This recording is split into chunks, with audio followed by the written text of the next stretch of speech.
Bring in show music, please.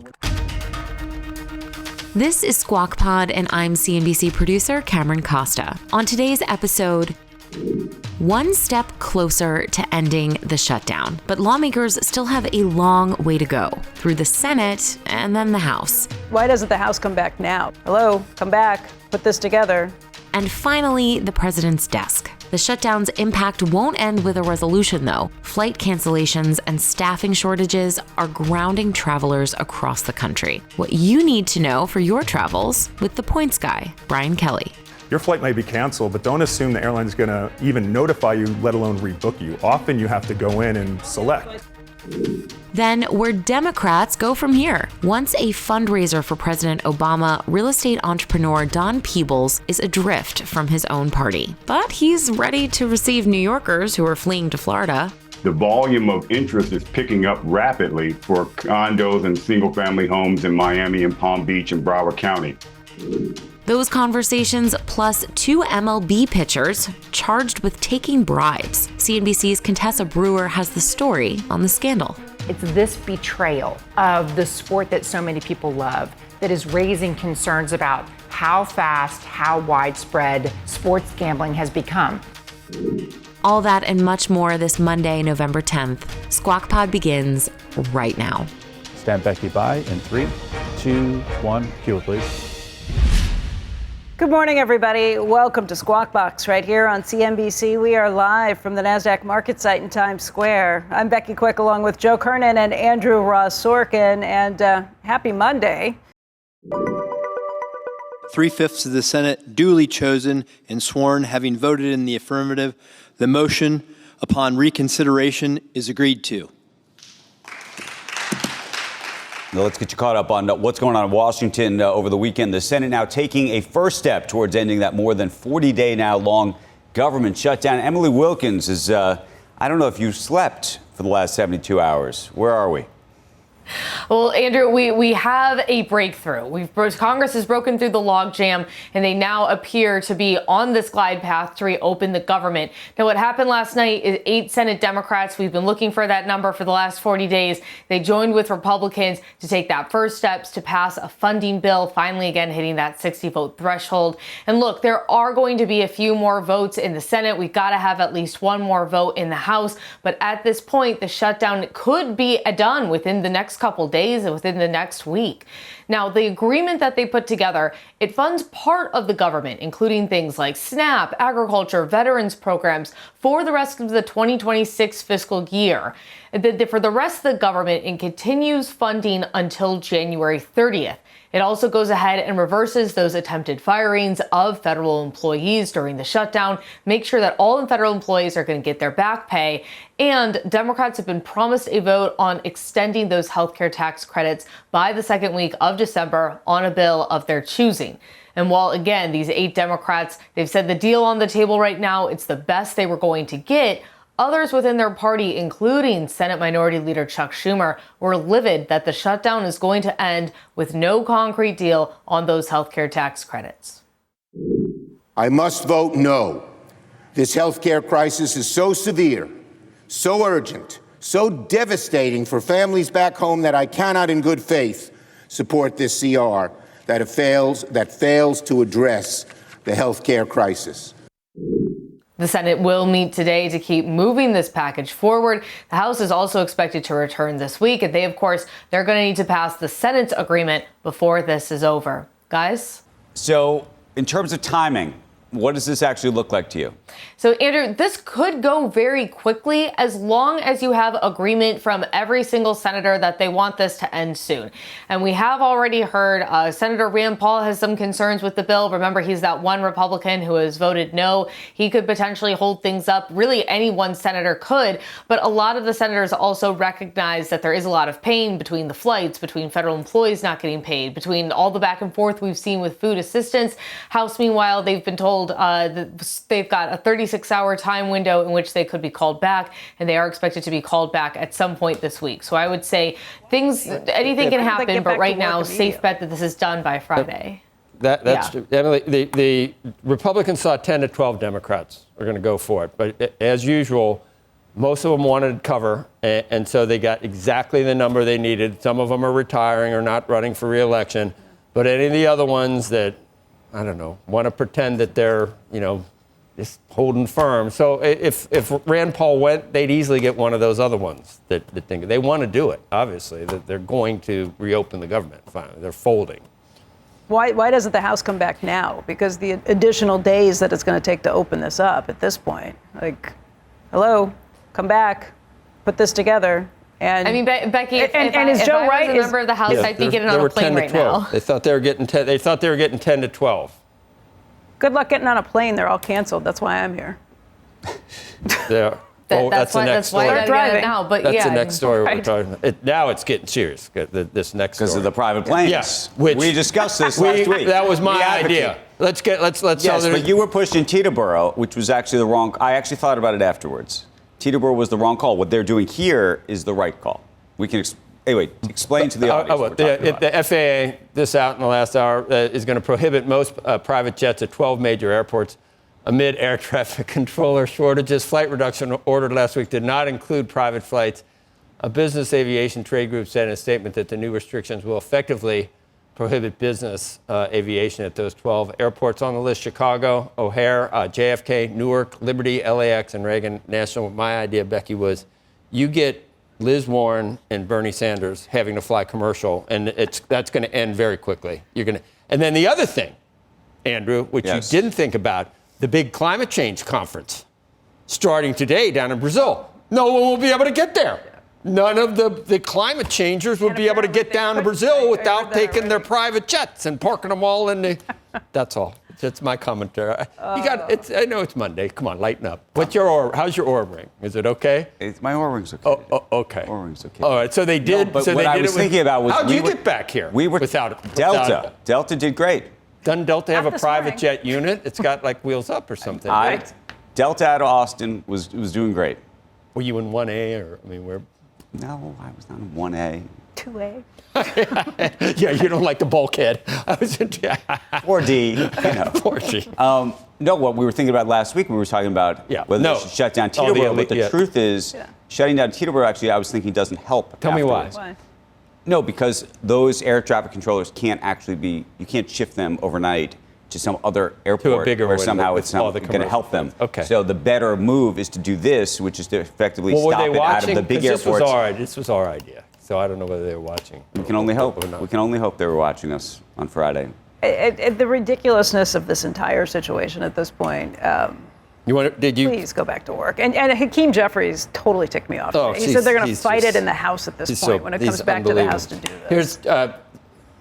I was asking, could one good man or woman step up? John Fetterman, after 40 days as a consistent voice against shutting our government, I voted yes for the 15th time to reopen. I'm sorry to our military, our SNAP recipients, our government workers, our Capitol Hill police who haven't been paid in weeks. It should have never come to this. This was a failure. So I don't know where he's going to be walking around the Senate floor, and people are going to be like this. He's going to have to go become a Republican. Part of the problem, even with this bill that Emily was talking about this morning, is it funds things through like January 30th or something, but it does fund some places for a year, including Congress. So they're not going to feel the pain if there's a shutdown that comes again after this. What about, I think Schumer's toast.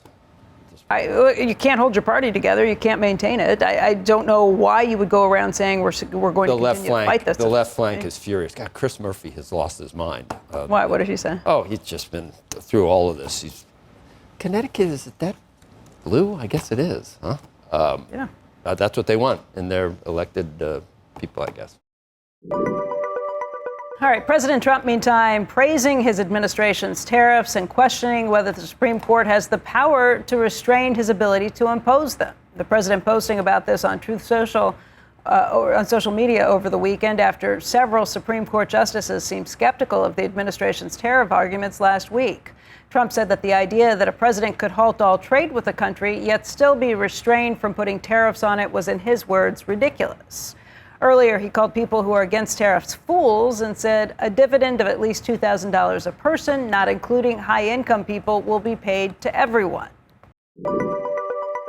Meantime, we are watching shares of health insurance companies. President Trump slamming the industry over the weekend on Truth Social as well. On Saturday morning, here's what he said. He said, I am recommending to Senate Republicans that the hundreds of billions of dollars currently being sent to money-sucking insurance companies in order to save the bad health care provided by Obamacare be sent directly to the people so that they can purchase their own much better health care and have money left over. This was posted more than a day before the Senate reached a deal on the beginnings of that process to reopen the government. Obamacare subsidies were one, of course, of the chief sticking points throughout those negotiations. Republicans always fall back on that when they say that you don't have a plan. They always come up with these health savings accounts, that's the way you should do it. You should have the money. From who? From you, private insurance companies? You can buy it wherever you can get it and get a good deal, shop around, and do what everyone else does. Yeah, that sounds like mass chaos, too. There don't seem to be Can't be any great worse. solutions. Can't be any worse than the unaffordable Care Act. There don't seem to be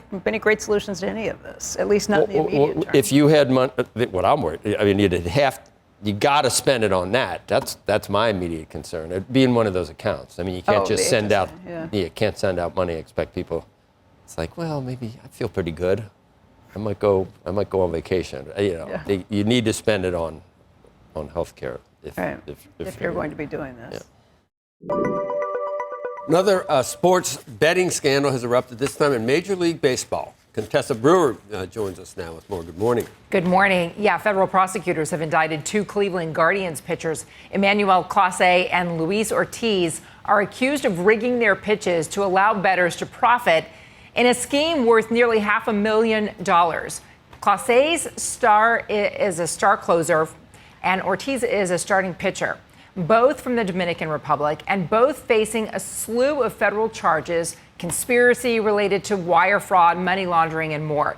And prosecutors say over the last 2 years, the players telegraphed their pitches to conspirators who then bet on the pitches and profited, sharing the winnings with Clase and Ortiz. For example, in a game against the Red Sox in June 2023, prosecutors say Clase arranged to throw a ball with a pitch slower than 95 miles an hour, and they included this image in the indictment of the ball hitting the dirt. And they say the bettors won $58,000 because of that pitch. Though the MLB restricts cell phone usage, prosecutors say they busted Clase using his phones during the games with bettors, asking if they're ready. The scheme wasn't always successful, though. Prosecutors outlined one game where bettors wagered about 16 legs of a parlay on a pitch. They wanted big money. But the batter actually swung at a pitch that was supposed to be a ball, resulting in a strike and breaking the parlay. Clase allegedly texted a sad puppy dog emoji. Wow. Similar accusations against Ortiz. He was arrested in Boston yesterday. He's scheduled for federal court there today. His lawyer says Luis Ortiz is innocent of the charges related to 2 pitches he threw. He's would never improperly influence a game, not for anyone and not for anything. Clase is not in U.S. custody, though authorities did not explain his whereabouts. But in a statement, his attorney said Emmanuel Clase has devoted his life to baseball and is doing everything in his power to help his team win. Emmanuel is innocent of all charges and looks forward to clearing his name in court. Now, MLB and the Guardians have both said they have cooperated with investigators and they are doing their own investigation, but the Players Association is not commenting on the matter. The U.S. attorney says they defrauded the online betting platforms where the bets were placed, and they betrayed America's pastime. And I really think it's this betrayal of the sport that so many people love that is raising concerns about how fast, how widespread sports gambling has become. Yeah. But what the experts in this industry and those who came and have expertise in Europe will say, this has been going on as long as sport has been going on. There has always been gambling on sport. It's just that now it's much more transparent and you can spot the aberrant behavior in ways that you couldn't. You don't just mean gambling, but you mean fixed gambling. Yeah, even fixed gambling. Because you're allowed to gamble on sport. No one's saying don't do that. I just think that a lot of people. You mean there was always the opportunity to try to rig the game, even with if it was with But illegal. even when it wasn't legalized gambling, right? There were bookies that you went to, there were pools that you were part of. You could wager on sports if you wanted to. Yeah, but there's so much more money now, and that creates not only more opportunity but more incentive for people to do something along these lines. And the leagues are taking notice. They're standing up and going, look, do we really have to have a bet available on a kicker in a football game that he's going to miss the kick. Right. Can it just be to make the field goal? Right. Yeah, a pitch in the dirt. I mean, but it sounds like it's part of parlay, as you said. So it would break the parlay if that one didn't work. It's not a single bet usually? No, but some of them were single bets. But on micro bets, just on the pitches, not on the game outcome itself. They're on individual in-game pitches where you're making the money like that. Right. And I mean, that's the leagues signed off on this stuff. They've got to be rethinking all of it now. I think that they're not rethinking the overall idea, but the bets you can put along the way. I think there's too much money at stake to rethink the whole kit and caboodle. Yeah, but the idea that you can bet on so many things, like the Gamblers Anonymous sort of way of looking at life. Yeah, that's a lot. Thanks, Contessa. Sure. Cheese will be next. Coming up on Squawk Pod, the future of the Democratic Party. Fresh off major wins in off-year elections and a messy compromise deal to end the government shutdown, it's complicated. We speak with a former fundraiser for President Obama, Don Peebles. What he says might surprise you. My party has left me because they've got ideals and things that don't reflect my beliefs. I'm not a socialist. I believe in a free market system. Plus, the longtime Florida resident points out the Sunshine State is welcoming New Yorkers with open arms and, naturally, open wallets.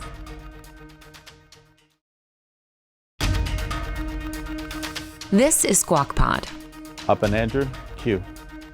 You're watching Squawk Box right here on CNBC. I'm Andrew Sorkin, along with Joe Kernen and Becky Quick on this Monday morning. The election of Zoran Mamdani as New York City's next mayor, raising some concerns that wealthy New Yorkers will leave the city. Joining us now is Don Peebles, the Peebles Corporation CEO and chairman. Don, it's been a while. How you doing? Joe, how are you? I'm good. The gray hair is not just from Mamdani, I don't think. Is it in the drift of the Democratic Party that was there? That's been coming in for a while. That's been coming in for a while. It's been a gradual process, as you know, since really 2008, right? As you know, I do know. So, John, the first thing we saw was he's already been named Realtor of the Year in Miami Beach. Is that true, Mamdani? Absolutely, and more awards to come because there's more of a migration coming down to South Florida. In fact, I'm in Miami right now, and I got some numbers on Friday, and we're seeing these trends now. The volume of interest is picking up rapidly for condos and single-family homes in Miami and Palm Beach and Broward County. And I expect to see more on the West Coast. I'm going there to look at a couple of projects out on the West Coast of Florida as well. So there's going to be a great migration coming down to South Florida and to Texas. I think Dallas is poised to pick up a lot more business. J.P. Morgan, Goldman, Fortress, Guggenheim, and other investment firms have moved major operations to Texas, to Dallas. Don, I think I saw you on another network that shall not be named here, but I was a little bit surprised, and it almost looked like some of your views had shifted in light of some of the recent drift of your party, of the Democratic Party. You were one of President Obama's big supporters, and you even say that's when it started moving left, and now it's kind of just out of control? Yeah, I think that Obama was a shift from Bill Clinton was a moderate Democrat, and today he would be a Republican. And Obama was a shift from him to a much more moderate, from a moderate Republican into more of a left-leaning Democrat. And that's when it started.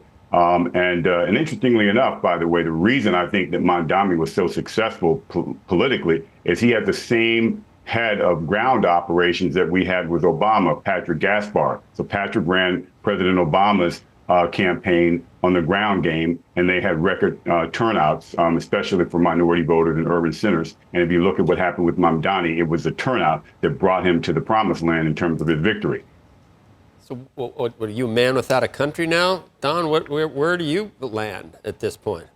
Well, you know, there's a growing number of us. I think that, look, I think that the Republican Party in many ways espouses a pro-business environment, one that resonates to entrepreneurs like myself. And then I think the Democratic Party is a party of inclusion, but I think they've lost their way now. and it's been hijacked. And I've talked about this a bunch of times, that the far left has hijacked the Democratic Party. And so many of us now feel like, hey, we're Democrats, but we're old-time Democrats. And the Democratic Party of today is leaning more towards socialism. And clearly, I'm a capitalist, and our democracy is based on capitalism. So I think that the Democratic Party is in danger of becoming a long-term kind of protest minority party. And when I mean minority, I mean just a shrinking number of voters. But Don, if you think about, look, there's Mamdani on one side of it. I get that. But then you got, Gavin Newsom on the other.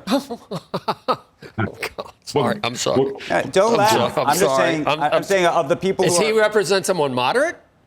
Gavin Newsom? I mean, the truth is, I would think on a relative basis to Mamdani, you would say he's a capitalist. On a relative basis. Okay. Look at all the big tech companies that have been developed in California. I wasn't laughing at you. I was laughing at Don. Gavin Newsom. Well, I think what happened is after Mike Bloomberg, and Mike Bloomberg was much more of a moderate, stabilizing influence for New York. After he left and Bill de Blasio came in, it just disrupted the economic system in New York and made it more painful for those who are at the bottom end of the economic system and those who are at the middle of it struggling. And those voters did not vote for Eric Adams. They voted for Maya Wiley. And now they had a chance and they were more mobilized and they voted for Mamdani. And it's not him. It's the idea that this is not working in New York and the same old politics of the past aren't working. Ultimately, by the way, I think that this is going to affect New York State, too. I think that Kathy Hochul's in a world of trouble because I think that the rest of the state is saying, what the heck is going on in New York City? And I think you're going to see a shift there. I think she's going to have a tough battle to get reelected. Oh, you think the state turns towards Mamdani, or you think the state turns towards her? Because she's already out saying in the past 48 hours, we're not doing free buses necessarily. Maybe we'll do some kind of program for people, low-income people who need help to get on the bus, but we're not doing some of these things. Well, she's the epitome of a politician who speaks out of both sides of their mouth. So she's out there in Puerto Rico saying how Mamdani ran the most transformative campaign and then is now trying to walk it back a little bit. The end of the day is it'll go, I think a Republican candidate that's moderate will have a tremendous opportunity to unseat her if she is the Democratic nominee. I'm not sure she gets to be the Democratic nominee. Don, is Gavin Newsom, I mean, just back to that, is he the kind of person that should be talked about as the leader of the Democratic Party? What does he have to run on in California? Is it him? Is it Schumer? No, it's Shapiro. Can I put in Shapiro's name? Someone like that, maybe. I can't imagine that the country would embrace Gavin Newsom. No, look, I think Gavin Newsom's moment to become president passed. I think he should have run against Biden for the Democratic nomination. And in fact, I encouraged him to do it, and he didn't want to do it. And, being president is about timing, too, and about where the country's moving to. I don't think that California is a success story anywhere in the country. Even in California, it's not a success story. But so I don't think he has a platform to run on. You think the pendulum can swing back? I agree with you. I think maybe, and I wouldn't call Spanberger necessarily that conservative or even Mikey Sherrill, but that's sort of like the new what moderate Democrats are holding up as the future. They're not holding up AOC and Bernie and. But can they win without that part of the party? I mean, the Democratic Party is very the geographic split. center seems to be over there. We're far left, Don, which is why you look horrified. When I saw you on that other network, I was like, wow, I think I know that guy. If the Democrats nationally put up a moderate candidate, do you lose the ability to get the turnout? Well, ultimately, I think the Democrat candidate that's successful nationally is the mirror of Ronald Reagan. Ronald Reagan got elected in 1980 by being moderate, by appealing to Democrats and independents as well as Republicans. And so the difference is that a Democrat like that has difficulty getting through the primary because of these coastal states like New York and California. But as things shift because of the great economic pain that these states are enduring and will continue to endure, and they will get worse, I think that there will be a growing number of Democrats that will look elsewhere. I think that where things are going right now, I think that I'd have to say that the Republicans have a much better chance of holding on the midterms for Congress than I thought before. But I think ultimately the key, as you said, Becky, is getting out of the primary. How does a moderate Democrat get out of the primary? I mean, I was asked to look at the race for governor of Florida, and I just looked at that race and said that the Democratic brand is so bad in Florida that it's essentially an unwinnable election. And that will mean that it'll be 32 straight years of Democratic rule in Florida, which was a swing state, and Obama won it twice. Republican, yeah. Yep. I was gonna ask you one other thing that now I'm having a senior moment, Don.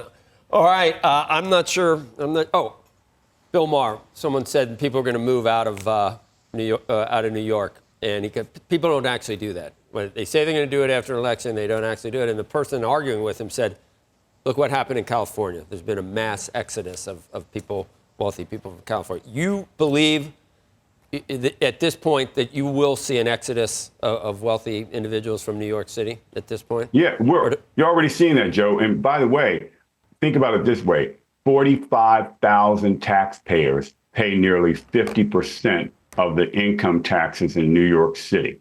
So it doesn't take much of a shift to change that. And it's already changed. That's why they're struggling with their budget right now. I think that, look, another 5,000 people who move out of New York, which is not a large number, and wealthy people are very mobile, that changes the economic conditions of New York significantly. And that's coming. It's already been coming, and it's going to accelerate now. Where do you live, Don? I know you split your time between Florida and New York. Where's your primary residence? Florida. And has been for how long? Since 1997. Wow. Right. Okay, so the party's moved, not Don Peebles. Or a little bit of both? Because I haven't shifted. I have not shifted to the left. I'm shifting to the center. I mean, I really do believe. You have shifted, but you yourself have shifted. Your party hasn't left you. You've also moved a little. My party has left me because they've got ideals and things that don't reflect my beliefs. I'm not a socialist. I believe in a free market system. I believe that the best solution here is for the people to make their choices. And I believe that the best course of action is that the private sector has to lead, but it can't be handcuffed with absurd regulations. And by the way, I think that's a bigger threat to New York City is the regulations that are coming, because if you look at the city council in New York City, it's further left than Mamdani. That's saying something. All right, Don Peebles, it's been a while. Good to see you. I want to have you on all the time now. I'm not really sure why. I guess I missed you. Anyway, Don. I miss you too.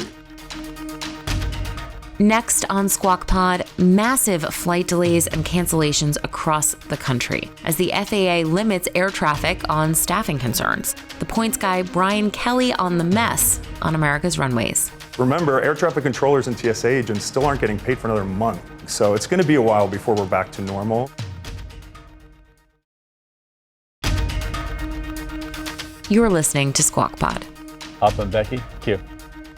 The Senate may have started the process to reopen the government, but the travel industry could take weeks to bounce back. Thousands of flights were canceled and delayed over the weekend, and that is continuing this morning as well. Joining us right now is the points guy, Brian Kelly, to maybe give us a little advice on what to do if you are planning or hoping to travel. How bad out there is it, Brian? It's pretty bad right now. More than 50% of flights were delayed or canceled yesterday of the major U.S. carriers. I mean, we're hearing horror stories, 50 planes in line to take off at LaGuardia, and then at the last minute, crews timing out. So this is a situation where, there's several airlines on the verge of a meltdown like we've seen in the past, just because their crews are timing out, planes aren't where they need to be. The air travel system is so interconnected. So they're doing their best, but especially with any other weather that comes in, it could really spiral things for the next week or so. I mean, you're basically telling people, I was supposed to be on a flight this morning, a 6 a.m. flight. It got canceled just after 3 a.m. Yeah. And by the way, there wasn't a notice that came out. I noticed it on the app before the notification came out. What are you telling people who are supposed to be traveling, other than just don't do it? Yeah, if you have to travel, just be proactive. There's a great app called Flighty, and Flighty actually pulls in air traffic control data. Often they'll alert you before the airline does. The airline email systems are overwhelmed. So in your case and many others, your flight may be canceled, but don't assume the airline is going to even notify you, let alone rebook you. Often you have to go in and all the other select. flights are on standby, so you're not getting another seat. Correct. basically. So yeah, you got to pack your patience this week. But yeah, if you don't want to travel, don't take a voucher. Take the full refund. DOT rules, even if it's for the shutdown, take the refund because, cash is better than any airline voucher. Flighty better than FlightAware? I've actually thought about subscribing, but it's a paid app, right? Flighty is good. Flighty is for aviation geeks. It'll tell you if you've ever ridden on that plane before. They're rolling out a ton of new features. They're definitely the one innovating. FlightAware hasn't even been posting on Twitter during this whole debacle. Flighty on X is amazing. Okay. I'm moving to Flighty. Brian, how bad are the ripple effects, the impacts? Like, how long does this last? Let's assume they get a deal worked out by the end of this week. If that's the case, what will that mean for travel as you get towards the Thanksgiving holiday? Yeah, so hopefully I would say it's going to be a full week before things get back to almost normal, but after they reopen. After they, reopen. But remember, air traffic controllers and TSA agents still aren't getting paid for another month. So, we're still going to have call-outs. We're going to still have issues. Wait, they're not going to be able, even if they reopen the government, correct, the way the the processing is set up. and everything like that. So there's still a lot of strain on air traffic controllers. And, we're also still 4,000 short. And this shutdown certainly, did not help with training. So it's going to be a while before we're back to normal. So, but for those flying internationally, I wouldn't worry as much. But, just check your apps and stay ahead of the game. I know some of your advice is if it's a 10 or 12 hour drive, you should drive instead of flying. But that's probably not practical for a lot of business travel in this country. People do one-day flights even to the West Coast. Look, it's not complete chaos. Many flights are still going out on time, certain airports. It's complete chaos if you expect to have it happen the way you are anticipating. And I couldn't believe Frontier CEO actually recommended, I come on shows like this and I always say, book a secondary option on another airline, especially using your points. If you've got points, book a backup flight because you can cancel and get your points back free of charge up until departure. And the Frontier Airline CEO actually came out last week and said, you know what? I actually recommend people doing that, making speculative bookings. 9, 10, 11 hours. Not pleasant, but doable. New York to L.A. Right, Impossible. You can't get there. I just looked, Greyhound from New York to if you get a chance to do it, you really need to do it. 64 hours. Yeah. But luckily, on a bus. Those transcontinental flights, the airlines, those are the bread and butter. Those are the ones where they have to do it. They're still going up, but you're still going to be delayed. And this is what go to the bathroom before the plane takes off for a taxiway, especially at LaGuardia and JFK, because it's 2-3 hour wait times, and they will scream at you if you get up out of your seat. If you get up. So, and even before you land, go to the bathroom, because what's happening at a lot of airports, you'll wait for 2 hours to get a gate once you land. This is news you can use, folks. Take snacks, take what water. if you go to the bathroom, but 2 to 3 hours is not going to matter? Right. Yeah. Even if you did go to the bathroom, you're still going to have. There are people. I've got friends that 2 to 3 hours is not. Friends. Yeah, I know people. People are joking of getting depends. It's an option. Yeah, depends. I mean, that's the type of stuff where you anticipate it. That just dissuades people from. When they filibuster. Especially with kids. If you're traveling with kids, this week I would. You're traveling with kids if you're traveling for business. I mean, getting back to it, you cannot plan a business trip. And for sure, take Amtrak on the East Coast when you can. Just take Amtrak. It's always good. It's pretty booked. Yeah. Can we discuss one thing that kills me on all flights? Wi-Fi and being able to use your phone while on the ground. Yeah. For 6 hours. So the question is, oftentimes you pay for Wi-Fi and then it doesn't work. Delta you don't pay, I don't think. Yeah, no. But a lot of the others you do, and then it doesn't work. Until you're at 10,000 feet. No, sometimes it doesn't work at all. Yeah. And then the question is, should you be trying to get a refund for Absolutely. that? Always just do the refund. Even when you're staying at hotels and they have those bogus fees, always just submit. You can submit in the app for a refund of a resort fee. But I will say, in what app can you? No, in the hotel apps. In the if you stay and they're okay. charging you $20 a day for use of the business center, you can always just request a refund. But I will say, I had Starlink recently on Qatar Airways. United is rolling out. It's unbelievable. Faster than than most most on the ground hotel too, Wi-Fi. apparently. Yeah. So you don't have to wait till you get to 10,000 Better days feet. are coming, but it's the airlines. It'll take years before most planes actually have fast. Did you know that it's not aluminum, but it's the composite flights that when you're on the ground, you ever notice when you're trying to use your phone on the ground, just like even trying to do an email or something, and it doesn't work, and you're like, why can't I get a signal even though I'm on the ground? And like, shut it down, It's because the composite... 787s, particularly, that plane blocks a lot of the signal. I wondered what that was. Yeah. I thought they were just doing it, throttling it on purpose. Even if you turn off your Wi-Fi, yeah. Are you traveling right now at all, Brian? This week I'm not, but this next weekend I'm flying internationally, going to Peru. So it's a late evening flight. So I'm hoping it goes off without a hitch. Most international flights have been going off. So, but yeah, for people who are, I think Thanksgiving travel, it should calm down. But I just tell people, don't panic. Things are changing rapidly. Hopefully the airlines will get it back together. But it's going to be bumpy for at least another week and a half. Okay. Brian, thank you. Thanks for having me. Wearing a corduroy blazer, by the way, or suit. Lovely.